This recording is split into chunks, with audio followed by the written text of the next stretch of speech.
Hello, everyone. I'm Dennis Sanders, the host of Church in Maine. This is episode 142. And in this episode, we'll talk about a crisis of faith in our churches.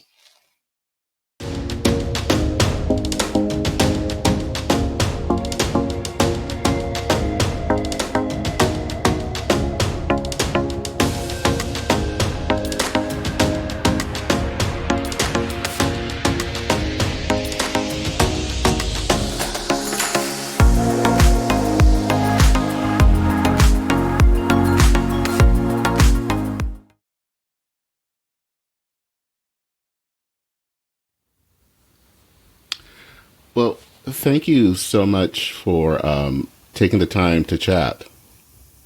Yeah, it's great to be here. Thanks for having me. So I think the first thing I wanted to kind of start off with is finding out a little bit of background about yourself. This is probably the first time on the podcast that I've actually had a husband and wife on. I had your wife, Cara, on back in, I think, September, October. I've known, actually, Cara for 15, 16 years through our work in the presbytery. So I haven't known much about you as much as except for reading in books, but would love to hear a little bit about your background. Especially, I know a little bit, have heard a little bit about your childhood and how that may have connected to your work today. Yeah. Well, yeah, I mean, I guess I'm honored to be the husband and wife team on the podcast. So people can rank which one was better. I'm sure hers will be far more interesting. She's a far more interesting person than I am, but we can compete here on that. So I grew up in the Twin Cities. I grew up in a suburb of St. Paul called Woodbury, which right now is like the uber suburb of the eastern suburbs, as you well know. And when I grew up there, though, it was just a little farm town, really. So it was all these East Side St. Paul folks who got a little money, and like my parents, and moved to the suburbs. So that's where I grew up, and we used to go to baseball tournaments and things like that, and people would be like, "Where's Woodbury?" And now, if you know anything about the Twin Cities, it's this uber suburb. And so I grew up there, and I grew up in a Lutheran church. So I am now teaching in an ELCA seminary. I've been teaching there for 17 years, but I grew up in a conservative Lutheran denomination, the Missouri Synod, and that formed me in a certain way. And kind of early Reformation theology has it's stuck. Like confirmation, actually, I'm one of those people where confirmation really worked on me. And but became involved. One of the beautiful things about that church was it got me really involved in ministry at a young age, doing VBS and just really involved in my youth ministry, but felt a kind of call to ministry when I was in high school and didn't know what that would mean. Never thought it would mean being an academic in any way. Any of my high school friends would think, my gosh, that would be the last thing this guy would do. I was more of a prankster, like wannabe jock guy, not a bookworm in any stretch of the imagination. But then, you go to college and stuff happens. So, it was kind of, the Missouri Synod's interesting because it's kind of, I guess, politically, sociologically, an evangelical denomination, at least when it kind of comes to those sociological markers, but didn't function liturgically that way. It functioned very Lutheran kind of liturgically. And so didn't really know where to go to college. And so ended up at a Baptist college here in the Twin Cities, Bethel College at the time. Bethel University is what it's called now. And became really clear that I wasn't Baptist. Love Baptists and appreciated that education, but it led me back to my early Reformation roots in many ways. And then ended up in seminary in Southern California, mainly because it seemed, well, it had a great reputation, but also Fuller Seminary did, but also, there was no snow to shovel in February. That seemed like an amazing deal to get out of the cold Twin Cities. And but even there, started reading Bonhoeffer and really found, heard a calling. I mean, still to stay in ministry, but really to start to wrestle with big ideas. And so one thing led to another, as they say, and went from an MDiv program to Masters of Theology program, a THM program, to a PhD program. And, now I've been teaching at a seminary for 18 years and writing books, which, again, you would have told my 16-year-old self that I write books, and I would have thought, you don't even know how to spell words. How could you do that? So, it's a surprise of God to be doing this. But that's me. So how important was it for you?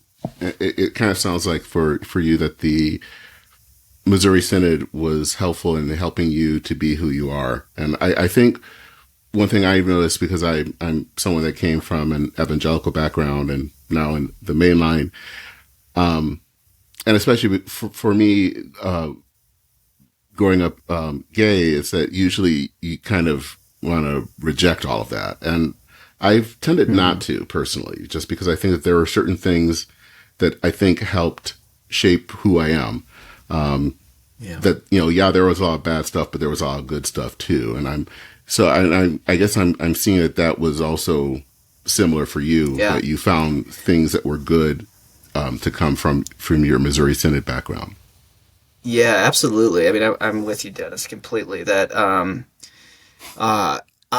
I don't know. I mean, I guess I don't know how to say this. In some sense, like, I don't want to undervalue other people's experience. I mean, I think that, it's become a major kind of internet thing to kind of become X, whatever kind of conservative background you were. And I think that for some people that comes out of real pain and in real, experiences of rupture and hardship. So I would never want to belittle that anyway. But for me, I've always felt like it was necessary in my own, in my own kind of Christian life and the integrity of my Christian life to find a way to embrace my past and to recognize that, there was a lot of goofy theological things, things that now that I would find very troubling, like not ordaining women or what have you. But there are also people there who, because of the gospel, really loved me and invested in my life and taught me that the ways I think about God matter. And ultimately at the core, which I've really kept with me and has probably been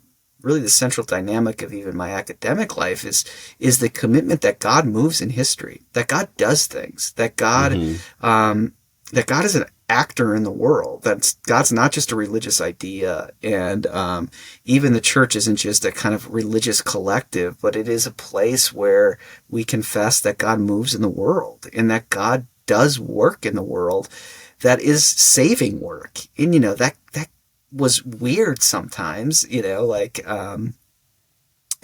that worked itself out, but I've never lost that. And so I always want to be deeply appreciative of that past, whether it was in the Missouri Synod or whether it even was in kind of, classic high evangelicalism at Bethel College, and, by high evangelicalism, I mean no liturgy at all, just 5 praise songs and a 45-minute sermon. That wasn't a sermon. It was, a teaching. Even in those experiences, like, I don't want to undersell those, or I don't want to belittle them because I'm embarrassed by them. I want to recognize that they were gifts from God. And, you spent now almost 20 years, more than 20 years in the main line. And there's some wacky, crazy things about the main line too, so, very different, almost, the very, exact different, but we all have our goofy things that we're living with. And so,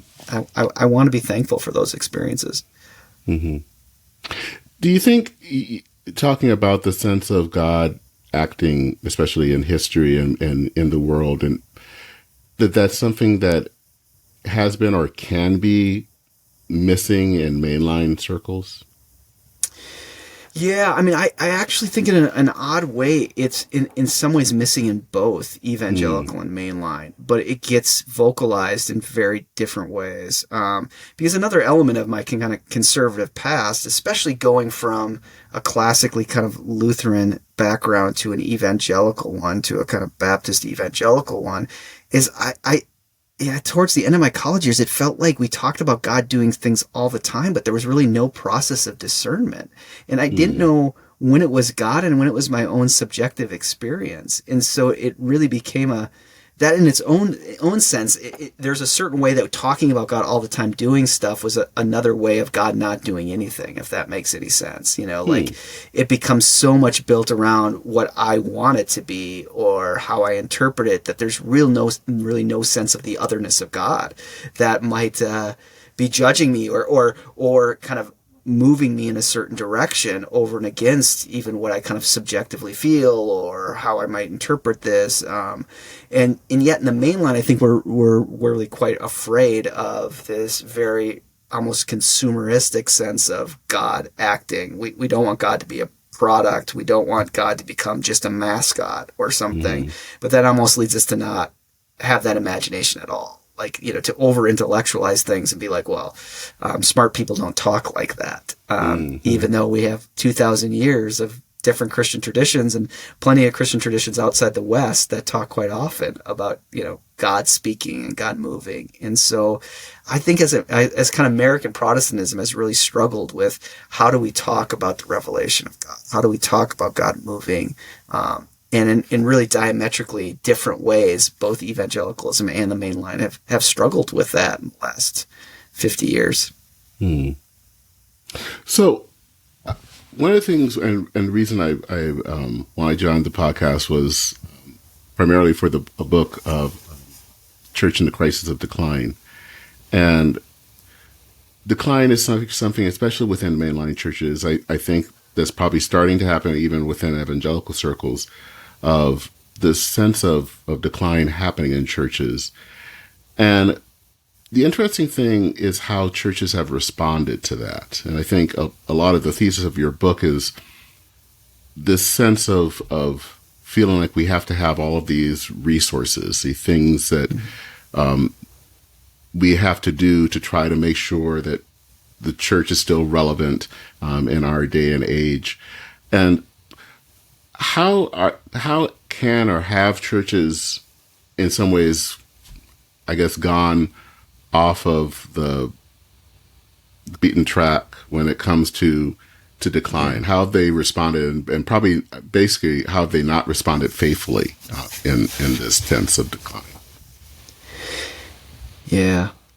Yeah, I mean, there is a sense with the title of the book, Churches in the Crisis of Decline. It was funny when that book was, when they announced the title of the book and it showed up on Amazon and things. That have people write me and say, oh, I'm so glad your book's coming out. This is the real issue. Decline is, we got to face this or the church is going to disappear in a generation. I was like, oh, I don't think you really know what's in this book. So there's something a little misleading about the title, I think, that is it has a little clickbait element to it, Churches in the Crisis of Decline.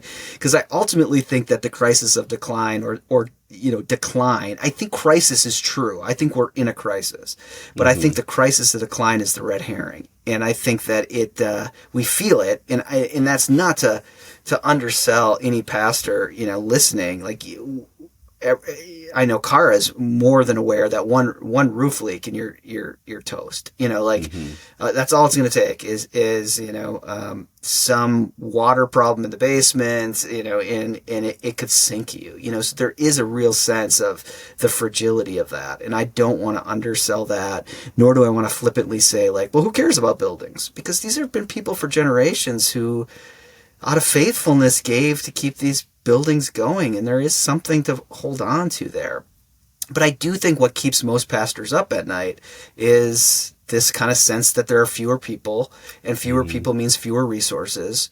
And so we need more people so we have more resources, or maybe we need more resources so we can get more people. Like, there becomes this kind of caught in a kind of trap of, is it more resources or more people? But if we had more resources, more people, we'd eventually have more relevance, and that's really what would then give us more resources and more people. There becomes this kind of never-ending, almost consumer cycle that we need this.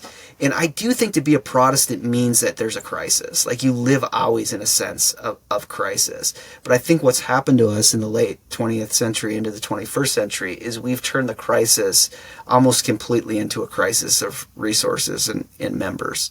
And most pastors have that experience of kind of not being able to sleep at night. Like, you wake up and all of a sudden the fear hits you. And usually what that is like roof is leaking, or why have I been at this for 6 years and we have fewer members than when I started with? I must be awful at my job. I think that's usually what keeps people up at night.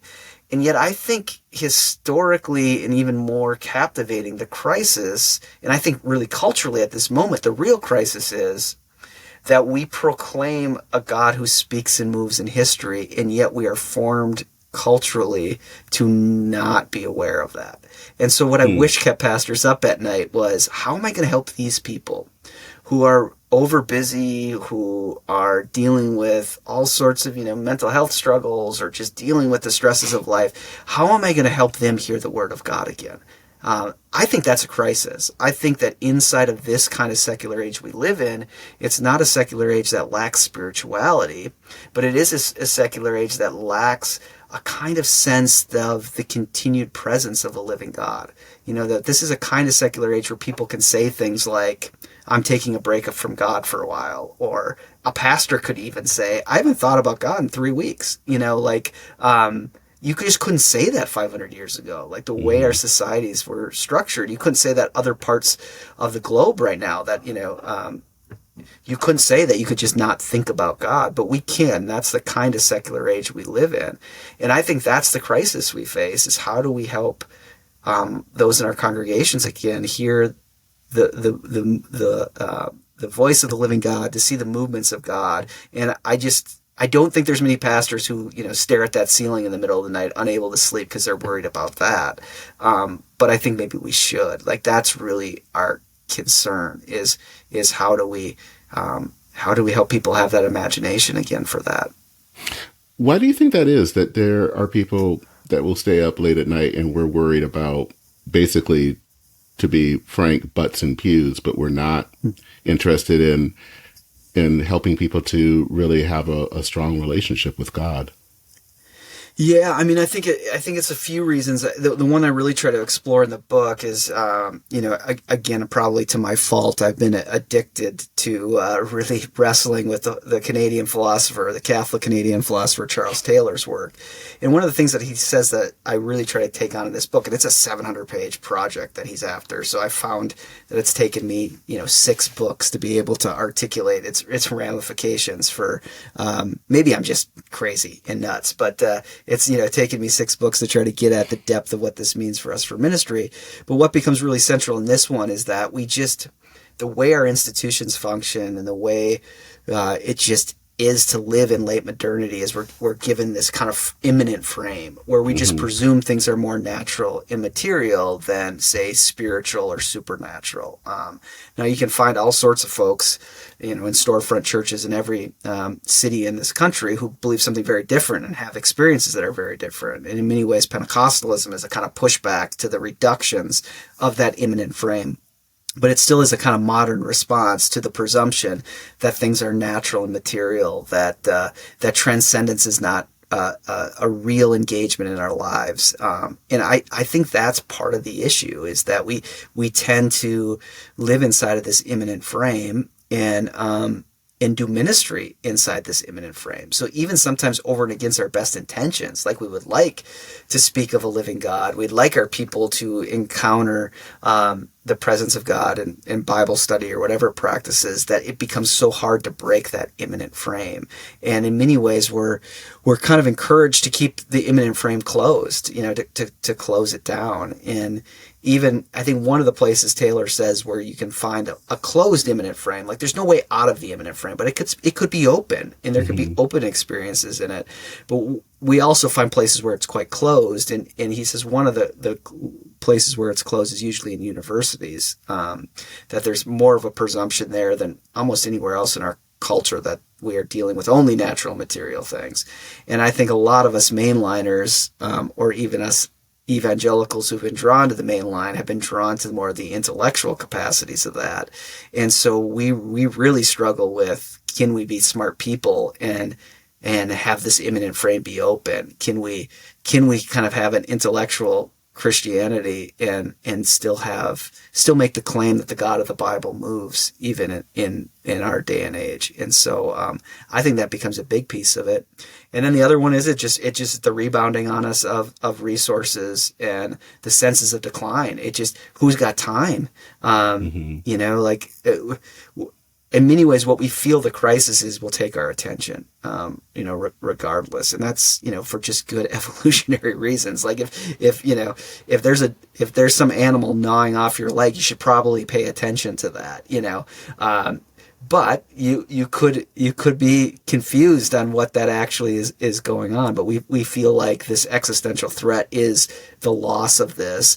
And that is part of the immanent frame in its own right, that we are kind of framed by a certain market imagination, So whether we want to be kind of against certain forms of capitalism or not, it's amazing even how, mainline folks who want to push back against neoliberal capitalism end up being very much formed by it. And so the best churches become the ones who are growing and the ones who are winning people. And so it's hard for us to have different evaluative measures of what it would even mean to be faithful. I think in most presbyteries and synods and others, like to stand up in front of your colleagues and be like, yeah, our church has 10 people in it.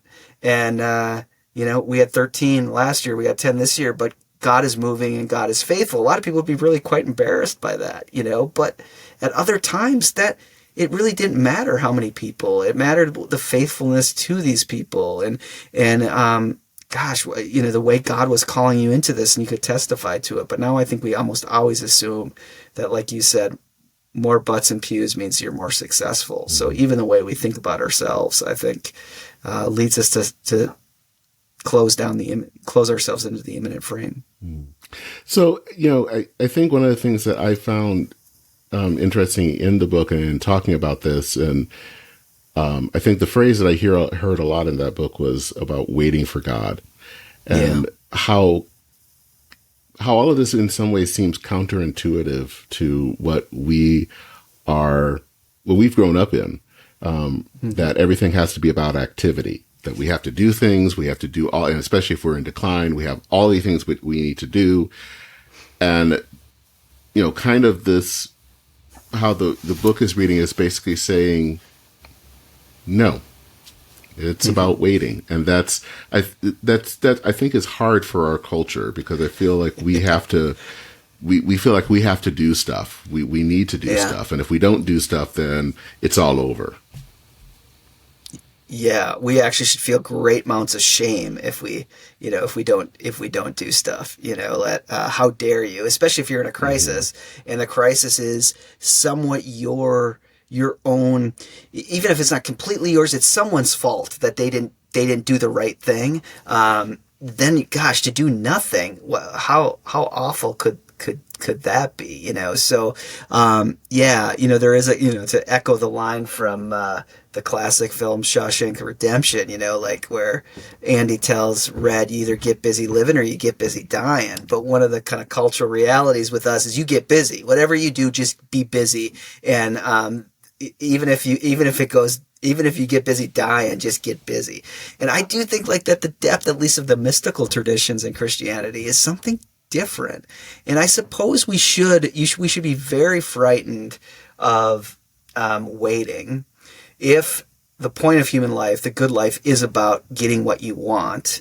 So you're the only one who's going to win that. You should stay away from that.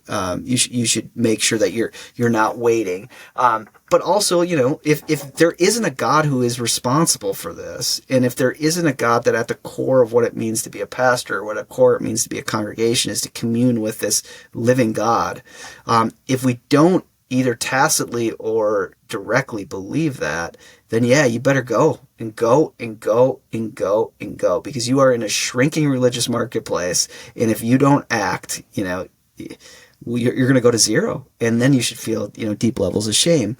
But if God is God, and then there's no way for us to control this God. And all we can do, and I think this is reflected in the biblical text, is wait on this God to act, to wait on this God to move.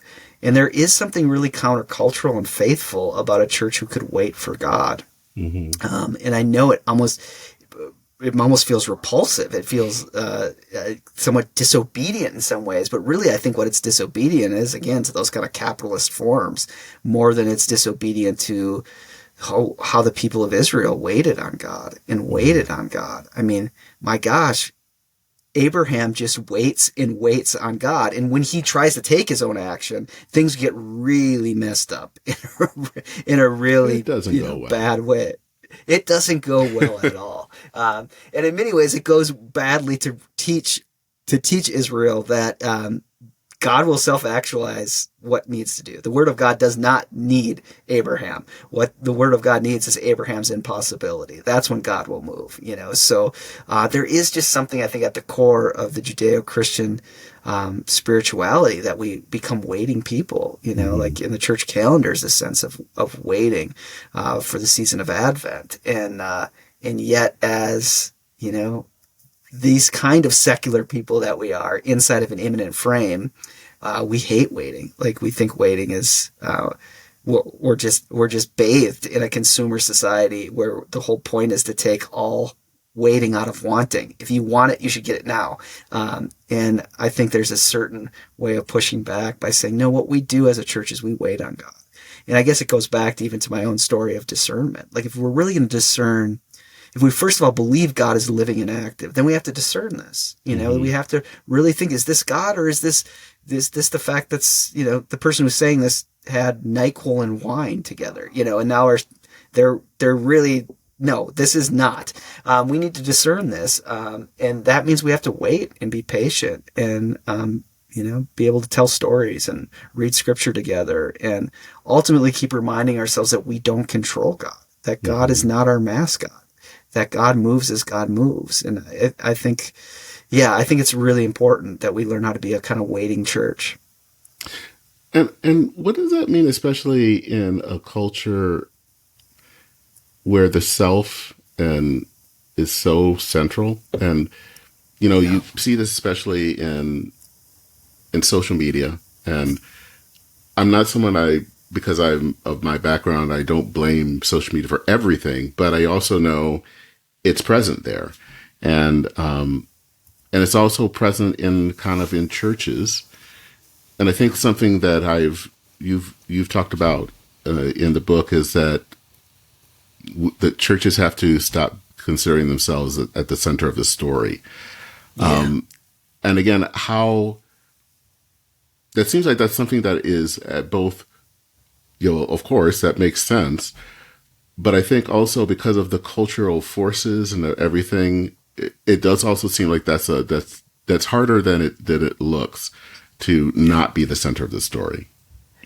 Yeah, absolutely. I think you're really right. Like we live in a whole kind of cultural realm where the self we have, that we're pretty obsessed with ourselves. And I think across the board, because of these digital tools we have and just because of the way other structures work. But the kind of self we're really obsessed with is a performative one, how we perform ourselves. And I think that happens with the church too. I mean, the church is being led by people who feel deeply tempted to be performative selves, and then we feel like the church has to perform, and usually the most clear way of how the church is performing is how many resources and how many people, so like that's the first question most pastors ask each other is, how many people are in your church, which is a performative question. So yeah, it does move us into a kind of different stance than performance. And there's just a deep way that it really moves us into a stance of having to receive a gift, which I do again think is at the core of the Christian story, is that the kind of disposition the human being has in response to God's grace and God's action is to, in some sense, be passive, to receive the gifts of God. But it does mean that I have to confess my own kind of unmagnificence or my own need, and if I'm unwilling to confess my need, that I need God, that I need to be in a community, that I need forgiveness, that I need to forgive others, then there becomes the only purpose for any kind of faith commitment, and maybe even religion in general, is how it helps me. how it helps me deal with myself, how it helps me, how I can use religion to optimize my own creative self in the world. And maybe religion could be a way I can perform myself, or at least the tool I can use as I go in this battle for recognition for myself, where I think at the core, and this is hard for us in this time, but at the core of the Christian story is that we need something from outside of us to save us. That it's not all within us, that we are made in God's image. We are beautiful. We are wonderfully made, but we are made to be in communion with God, and therefore we need something from outside of us to save us. And I think the performative dynamics are very much that if you can just find your truest self and you can just win recognition, then you can save yourself. You can, your star can shine. And I do think that connects to, like you were saying, to congregational life, where because we feel like we're performing to survive, like we are dancing for our dinner in some sense, that, all sorts of consultants and others tell pastors all the time, like if you're, there's 8 churches in your community and yours is declining, you better figure out what your story is. You got to figure out your story, why you're different. And I get that as an institutional level, but it also is a theological problem that the church has no story, that the story in the star of the story, I should say the church has a story, but it is not the star of the story. The star of the church's story is God. And even the, best supporting actor nomination doesn't go to the church. The church is not, the church doesn't even serve that role. The story, the 2 protagonists in the story are God, the world that God is saving. And the church's job is to narrate that, to point to that, to participate in that, to recognize that it is part of the world and that it waits with the world and reminds the world to wait for God to come. But we often tell pastors and others that you better find your story, what makes you different, because if you don't, you're going to lose. And yet I think that they're at the core of this, that the church, when it gets caught up in its own story, becomes incredibly narcissistic. And really there is this need to come out of ourselves and to remind ourselves that there's a beautiful place for us in God's story, but God is the star of the story. Yeah, I think one of the things because I lead a congregation that I would say is in decline, and you hear a lot from people that you have to find something that makes you unique or find your ministry. And there's always a part of me that wants to push back against that, because it's, and I say this as someone, I'm not, against capitalism or anything, but it feels like, okay, but that feels like we're trying to find market share or something. And that's great if we were Target or Walmart, but that's not who we are, that we're the church. And I don't think that we need to necessarily compete for something. I mean, that's not who we are. And it seems like that I've also noticed a lot of churches that try to do that, and in some ways it doesn't work. That there are still problems, that it doesn't solve all of their problems. Right. And I think in many ways it makes more of them, like I think one of the fascinating things in especially this kind of European French social theory that's been out is there's been a couple thinkers who have thought a great deal about kind of how depression kind of functions, and they've tied some forms of despondency to this kind of this performative self, in that they think in a larger cultural realm that depression isn't so much a pathology, is one of the quotes, the pathology of unhappiness. It's actually a pathology of change. And that there's this demand to continue to perform the self and change and find more creativity and go and go and go. And when you run out of energy for that, wow, you just feel burnt out. You're just burnt out. And so it creates all these conditions of burnout. So there's been these really interesting thinkers who have named that.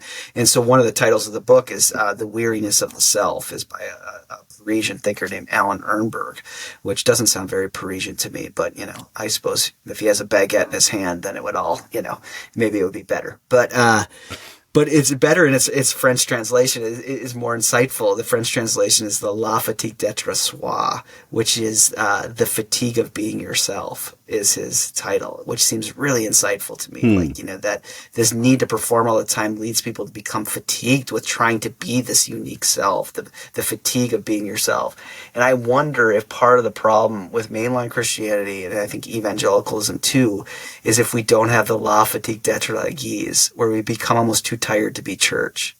And this becomes, the side effect of this is that you start playing this game of needing to do more, of needing, to beat back decline. And all of a sudden you become too tired to be really what you are, which is this unique community of persons who have all sorts of stories of seeking for God in darkness and loss and finding each other through these moments. All of a sudden those stories and those experiences don't matter because we just got to get more people. We just got to become more interesting. We just got to go. We're losing, like you said, we're losing market share.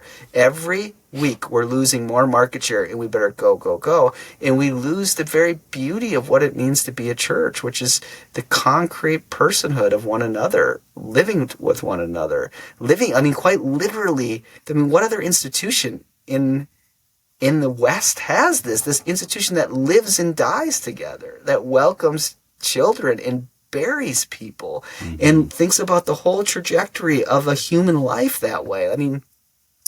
Like you said, Walmart and Target don't do that, my gosh, if they could sell you a casket and they could mark it up, they would, but not like, how do you prepare for this? This community that's going to walk through these moments with you. Like, this is it's a beautifully unique thing to have a group of people who will think about a whole life and walk through it. But I just, again, worry that all of a sudden that becomes pointless or secondary because we're so afraid that we're losing all these resources and all this relevance.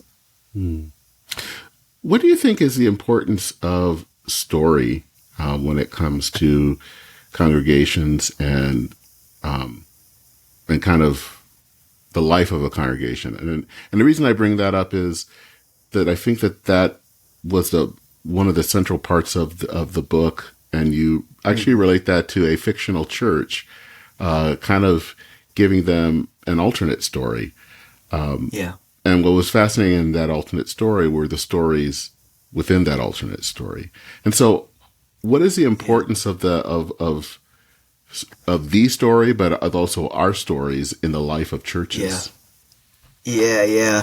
Well, I do go very Quentin Tarantino in it, and I don't know if that makes there's not any F-bombs, I don't think, so maybe it's not like Pulp Fiction Quentin Tarantino, but it is like the last Quentin Tarantino's last 4 movies or something are kind of alternate histories, so like imagining how history would have been different, like rewriting it. And like the last, Once Upon a Time in Hollywood is like, what if the Sharon Tate murders didn't happen and they were stopped, or what would have happened if all the Nazi hierarchy was bombed and killed in a Paris movie theater? Like playing with these alternate histories.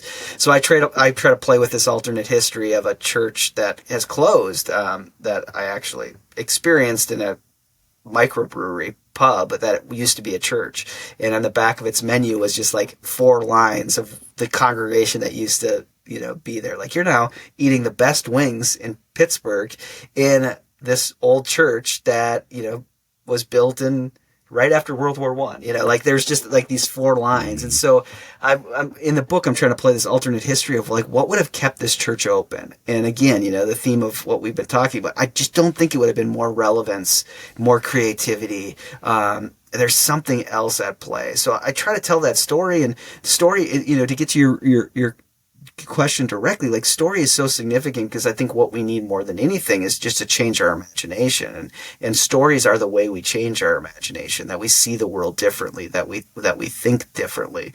And so I feel like even pastors reading this book, there's a lot of theory, there's a lot of ideas, there's too many footnotes within it, but ultimately the story is trying to kind of carry the water and help you think about this differently, and think about your ministry differently, and think about the significance of what you do in a different way. So it all plays in there, but at the core for me really is that how important narrative is for our transformation, that we need that we are just narrative beings, that our lives are constructed around stories. And we know this from its opposite. Like when someone goes through an identity crisis, usually it's because they've lost the stories that they've held, So like if they're, they thought they were in a strong relationship with their partner, and then they, the independent movie version, they come home and they found a note that says, I've been having an affair for 5 years. And all of a sudden that person is in an identity crisis, and they didn't even do the moral violation, but they feel like they don't know who they are anymore because the story that they were living out of wasn't true, or they found it to kind of fall apart. So we always have our identities around stories, and we always make our way into feeling out the kind of shape of reality through stories. There's just no other way, I think, to be a human being than through stories. And even if we, don't have the cognitive capacities, like towards the end of our lives, maybe to hold on to our stories because we're in dementia, we still are bound to others who hold our story. And, live inside of their stories and have a place in their stories, and actually are dependent on that, that people remind us of our stories, or at least continue to treat us as, as friend or grandfather or whatever. So stories are really central. And I think for me, they even carry this theological weight of being, well, what becomes significant is the relationships we have with one another, and how those relationships are really about sharing in each other's lives. For me, that becomes really deeply sacramental. And this is what I kind of take from Bonhoeffer, is that when we share in each other's personhood, there's a way that we sacramentally share in the very life of Jesus Christ, who is present.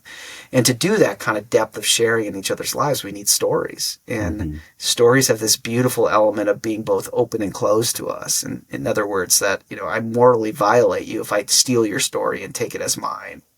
I don't allow you to have voice to tell your story. So there is a sense of it there being differentiation, where I have to see you as other because you have your own story here. But at the same time, I can connect to your story, and your story can change me. And I think even like for Paul, hearing a story can bring you into the life of Jesus Christ. Like for Paul's churches, not everyone has had the same experiences he's had with the very presence of the living Jesus Christ. But in hearing his story of it, they can commune with the Spirit too. So there's something really powerful in how stories bind us together while allowing us to kind of hold on to our distinct humanity, but then be bound to one another in the midst of it. That kind of relates to a concept. And we've been talking really that churches, I think, strive a lot to be relevant. But you bring up another concept, and that's resonance. And what does that mean in the context of a church? And what does that mean actually? Well, I know it's kind of coming from the wider culture, but how does that relate to us in the church? Yeah, so resonance is a concept that I'm borrowing from this German social theorist named Hartmut Rosa. And in his first project, his early work was really talking about how acceleration just comes everywhere. Our lives just keep speeding up and speeding up and speeding up and speeding up. And what that does to us, that it tends to make us feel alienated. And again, to kind of show us the positive by looking at it against the backdrop of the negative. Like part of the problem with it being about resources and butts and seats and relevance is that it demands that the pastor do more with less, go faster, go, go, go, go, go. And what that can lead to is a sense of alienation. I would imagine there's a lot of pastors listening here who have moments of feeling deeply alienated from their own practice, feeling deeply alienated from themselves, to feel like the world and ministry itself becomes joyless because you become just kind of disconnected from it, becomes an object that you're trying to somehow master. And what became fascinating about Rosa is he thought, well, we need a different way of acting, and this all is about speeding up our lives. So what we need to do is slow down. We need to go slower. And I guess this is also the kind of to think about waiting, which we talked about a few minutes ago, is that there is a way of thinking of slowing down as a form of waiting, to wait. But what he wants to get at is that won't be good enough. Like we've have experiences of slowing down. We call those the weekend, or we call those vacation, or at the end of our work lives, we call those retirement. And yet you talk to most people, and the weekend is people come back from the weekend exhausted, and people come back from vacation and look at their inbox and are like, why did I go on vacation? Now I need to work, 3 times harder just to get my inbox down after a week of being away. And so his point is that, yeah, we should all slow down, but we need something more than just slowing down. We need a different form of engaging the world, a different form of action within the world. And he thinks we do have experiences of that. And those are experiences of resonance. They tend to get buried by all this do more with less, go faster, go faster, go faster. But there are these experiences where we feel like the world speaks to us, where we feel alive again. We feel a connection to something, where we feel the gift of receiving someone's presence, or we see a piece of art and it speaks to us. And we become in time in a different way when that happens. You don't feel rushed in time. You can feel exhausted from the experience, but you feel like you were in time, like you were in the midst of it. Yet you're not even sure how long was that movie? It felt, my gosh, looking at my watch, it was 3 hours. It felt like it was 20 minutes because you're so deeply taken into the story again. And he thinks that these are experiences of resonance, that we have these resonant encounters where it doesn't feel like we have to accelerate, but that we're met and that we're encountered in a deep way.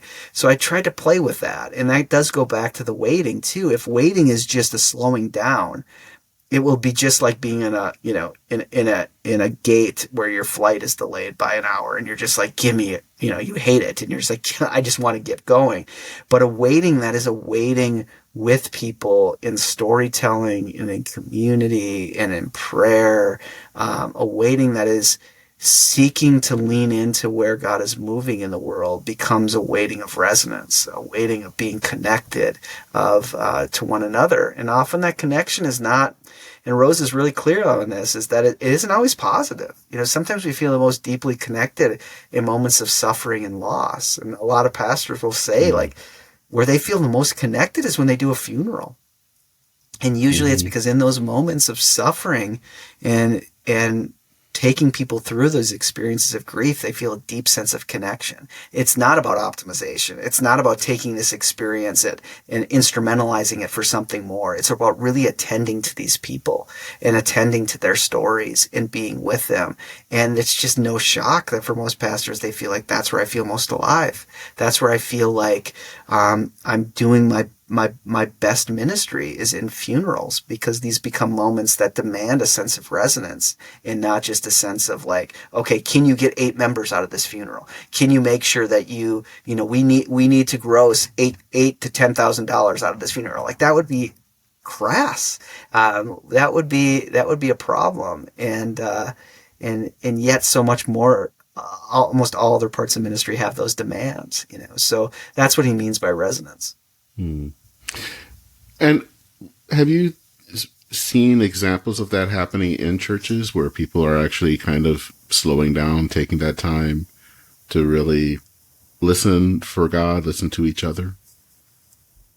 Yeah, and usually I have, and sometimes it just, my gosh, it just happens. You can't control it. I mean, this becomes one of the elements he wants to talk about resonance, is if you try to control it, then you instrumentalize it, and you can't control it. He says you can set kind of conditions, semi-controlled experiences, and I would say in some ways like a worship is a semi-controlled experience. And this goes back to the sense of God being God too. You can't say, I know if we sing these hymns, if we preach this sermon, God will show up. No. Not if God is God. God is free to show up or not show up. There's no formula. There's no magical incantation that brings the God of Israel to show up. You have to wait for this God, but this God gives us practices we can take to be aware, to be prepared for that. So we can't control it, but we can set conditions for it. And I think setting conditions for it is really attending to our relationships. So there are times I've seen it in churches where all of a sudden someone just says something, or you've been going through something with someone. And I think, like Carrie articulates this in her book so well about the experience with Marty. Like all of a sudden Marty just shows up and confesses he has cancer, and how this community needs to gather around him. And there becomes many experiences of resonance in the midst of that. But I think storytelling becomes a big one for us to do that. But I've also had an experience doing a grant, which in a more formal way, which is this experience called Peel, which is inviting people to get in groups. You do it with 12 people over 3 days, which is its big challenge, which has also been a huge learning, is that almost no one feels like they can give up 3 days. And you wonder, my gosh, how do we be church if we can't be together? And be together not for any other purpose than to be together. And in this process, you get teamed up with somebody and you go through a process of taking a picture of them, like taking a portrait of them, and then writing a poem about them. And there's really no other objective than to really see this person, to really hear this person, and then to give a word act in a poem that's supposed to reflect in some way beauty as best as you can who this person is. And people come in and are like, I don't know how to take a picture, and I've never written a poem in my life. And yet over these 3 days, they really see this other person and end up taking a beautiful picture of them and writing an incredible poem with them. And that encounter becomes transformational. But it takes 3 days. And people feel like, well, I don't have 3 days for that. I mean, if you're going to tell me in those 3 days, we can make sure your church has a 10% growth, well, I could give 3 days for that. But to give 3 days just to get to know someone and just to be with them and just to do something artistic that might speak to me, well, that seems like a waste of time. And to me, that's a huge piece of the tragedy that we're confronting, is that it is enough to just be together and just to wait on our confessions of our need for God and to rally around those and to try to discern how God is leading us. That really is enough. And yet we feel like, well, it would be a waste of 3 days to just really get to know someone and take a picture of them and have an experience with 12 other people of doing this. What's the objective? What do we get out of this? How do we turn this into something that's sustainable and optimizable? And yet I think once you put your hands on it that way, you kind of strangle the beauty of it. It sounds like in talking about this, that there's a lot of seeing church. Well, I think part of our culture is that we see church as a business, and we probably see it that way whether we acknowledge it or not, or even if we say it isn't. But that it may need to see things more in the way of art, and to appreciate things and not always feel like you have to understand it all or to have something that's measured, a measurable conclusion to everything, which again seems counterintuitive in our culture. Yep. I think you're really right. There is a kind of artistic disposition to this, a way of being that is looking for we're, especially as American Protestants, and back to the beginning of this podcast, talking about our mutual histories, it was all about truth. What's the truth? What's the truth? And that is part of Christianity. That's part of the Christian confession, that truth matters. But so does beauty. And, the Eastern Church has done a much better job of reminding us that truth and beauty are always interconnected. And I think our Protestant legacy, especially as North Americans, has been to be more about truth and beauty. And I think that we would do better by trying to keep those things together a little bit here. Well, as we kind of wrap things up, I wanted to ask is, what advice would you give to pastors who are out there and even members of congregations that are kind of dealing with a lot of the things that churches are dealing with, especially post-COVID, loss of membership and sometimes loss of direction? What advice or maybe more better to say is, what word of hope would you give them in this time of what seems to be an uncertain time? Yeah, I think, the first thing I would want to say is I would want to affirm that these are uncertain times, and these are very difficult times. Last summer, Carr and I took our kids and we walked the St. Cuthbert's Way in southern Scotland in northern England, and this pilgrimage ends at the holy island of Lindisfarne.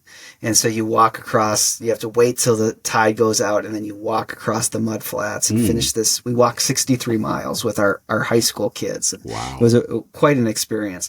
But when you get there, and we had the privilege of staying on the island for the night. There's a little church. I mean, that there's ruins of an abbey, but then there's a little church that still functions for the fishing community there, and is still an operating Anglican church. But that church has been there since 635, since the cultic monk Aidan put stones. 635. And one of the most fascinating things is that there's a picture in the back, and it lists every abbot, bishop, or vicar who has been the pastor from Aidan in 635 all the way until they got their last vicar in 2018, who is Sarah Hillis, who is still the pastor there or something. That may not be her last name exactly, but something like that. And so you think of that, and that's amazing. 635 to 2018, right now there's been somebody worshiping in that space. But you look at it closely, and you notice from about 700 to 1000, for about 300 years, there was no one. There's 300 years where no one was worshiping in that church. And the reason no one was worshiping in it is because Viking raiders came and sacked that abbey, and they had to take their saints' bones and leave for 300 years. So my word of hope is that this is not a good time to be in the church. These are difficult times, but there aren't Viking raiders. In other words, the church has had more difficult times than this. Like, these are not easy times. These are definitely not easy times. And when we look back historically, the first 3 decades of the 21st century, maybe the first 5 decades of the 21st century, maybe the whole of the 21st century will not have been the golden era of Christianity. But God is faithful, and that church has seen much bleaker times. And because of our narrative and our theology, when the church goes bankrupt, Christianity is reborn. And so we don't have to save the church. The church is God's responsibility, and we don't have to save Christianity. Now, we might lose things. We might lose denominational Christianity. We may lose, God forbid, some of our seminaries. There's no guarantee of that. But God is faithful, and the gospel is sure, true, and beautiful, and we will be okay. So we can take a breath. We can take a breath in the midst of this and know that God is faithful to see us through. Well, if people want to know more, to read any of your books or contact you online, how can they do that? Yeah, so I have a website. That's probably the easiest place to go, which is just andrewroot.org. Don't ask me why it's a .org, but it is. But you can contact me through there, or you'll find there's a little way to contact me, or you can always Google me and find me on the Luther Seminary webpage, and you can find me on that dumpster fire of Twitter. I'm on that too. So I'm not very good at it, and I rarely tweet, but you could always send me a tweet as well. All right. Well, Andy Root, thank you for taking the time, and thank you for your words of hope, especially to a church as we're trying to kind of figure out how to be church in this day and age. Thanks, Dennis. It's great to talk with you. Thanks. I appreciate that. It was really fun.